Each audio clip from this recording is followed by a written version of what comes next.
Olá, sejam bem-vindos e bem-vindas. Hoje a gente vai conversar um pouquinho sobre a dupla tarefa no AVC. A gente conversou no post anterior sobre qual é o custo da dupla tarefa para o sujeito que sofre com a doença de Parkinson.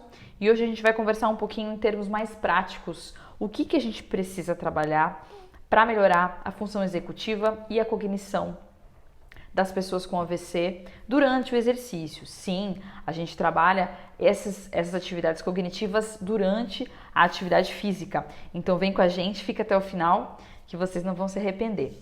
Então é importante dizer que existem já alguns estudos da neurologia que nos explicam quais tarefas cognitivas a gente precisa aplicar para os sujeitos melhorarem aqueles aspectos que eles sofrem, que eles têm como déficit aí pós-lesão, né? Então a gente sabe que eles têm uma dificuldade de memória, uma dificuldade na fluência verbal, uma dificuldade de rastreamento mental, uma dificuldade de função executiva, e a gente pode trabalhar algumas atividades simples e básicas para incentivar, para estimular essa atividade cortical durante o exercício físico, porque a gente sabe que existe uma janela de oportunidade aí, principalmente quando a gente fala no aeróbio.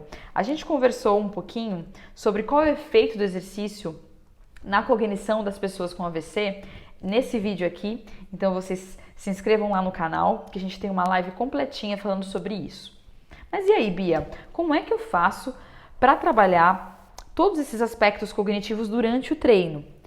Primeiro, é importante a gente dizer que a gente precisa saber exatamente qual que é o nível de déficit de cognição dessa pessoa.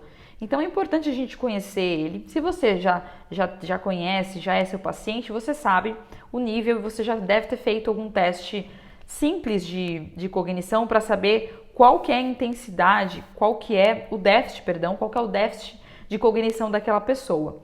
Então, o que a gente faz?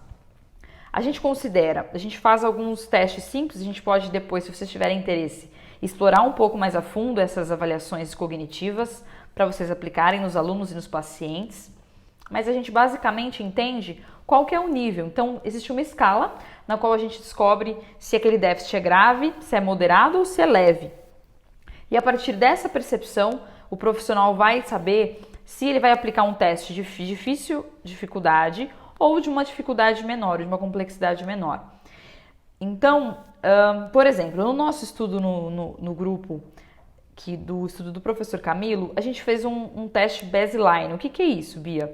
A gente aplicou um teste para saber como era o repertório, como era a instrução cognitiva daquele sujeito antes de aplicar o exercício em si, o exercício cognitivo concomitante à tarefa motora. Então, o que a gente fazia? A gente investigava no sujeito qual que era o repertório.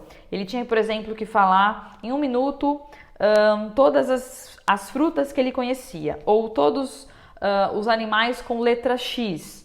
Então, a gente tinha uma noção de como estava a cognição daquele sujeito, se a gente podia aplicar um treino mais avançado ou um treino mais leve, tá bom? E aí, Bia, afinal, como é que eu faço para trabalhar a função executiva desse sujeito?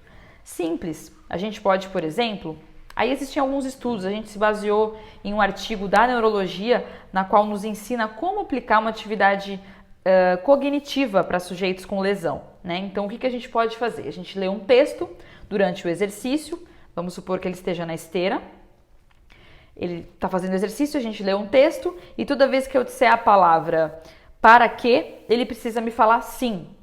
A gente vai trabalhar não só a função executiva, mas, por exemplo, o tempo de reação, a gente vai fomentar um rastreamento ali linguístico durante o exercício. Um outro exemplo simples, né? E aí vai variar um pouquinho do nível de instrução do sujeito. Um outro exemplo, para trabalhar um pouco a fluência verbal, o exercício está fazendo o exercício, pode ser, por exemplo, exercício de força, e a gente pede para que ele nos dê exemplos de animais, que sejam mamíferos, por exemplo, aí já é uma complexidade a mais. E aí, durante a execução, ele vai ter que dizer para a gente animais mamíferos sem repetir a palavra. Então, é uma forma da gente estimular a fluência verbal e estimular a cognição de uma forma concomitante aí com o exercício físico, tá bom? A gente tem vários estudos que trazem os benefícios desse tipo de treino para esses sujeitos. Então não se esqueçam de conferir essa live que a gente conversou, tá lá no nosso YouTube, completinho para vocês entenderem um pouquinho mais a fundo. E eu acho importante dizer também aqui para finalizar o nosso bate-papo que a gente precisa tomar um pouco de cuidado quando a gente vai aplicar um treino cognitivo para não frustrar o sujeito. Isso é bem importante. Por quê? Porque você vai ter alunos de diversos níveis de instrução. E a gente sabe que a lesão do AVC, ela pode danificar e pode ter de magnitude de lesão diferente. Isso vai influenciar e vai, por exemplo, fazer com que um sujeito tenha uma fluência verbal com déficit e o outro tenha um rastreamento mental com déficit. Então a gente precisa tomar cuidado em dosar, em complexar, a gente precisa assim, progredir nos treinos, mas com cuidado para não frustrar e não deixar aquele sujeito com uma sensação de incapacidade. A gente tem que incentivá-los e fazer com que eles consigam cumprir a tarefa. Claro, progredindo, mas com que eles consigam cumprir. Esse é um ponto super importante que fez a diferença na reabilitação dos sujeitos lá do nosso estudo. Então, é isso. A gente quer que vocês comentem aqui qual é o exercício cognitivo que vocês gostam de aplicar. A gente sabe que aquele de a gente aplica muito aquele de 1 a 30, repita, mas a gente precisa pensar em variar o estímulo para que de fato exista adaptação e a melhora, tá bom? Acho que essa é a mensagem principal. Então comentem aqui quais exercícios vocês fazem, qual base vocês usam, ou qual artigo vocês têm usado para embasar esse treino. E se vocês quiserem que a gente explore um pouco mais esse conteúdo, comentem, compartilhem, que a gente vai trazer com certeza com o maior prazer, tá bom? Obrigada, não se esqueçam de se inscrever no YouTube e até a próxima!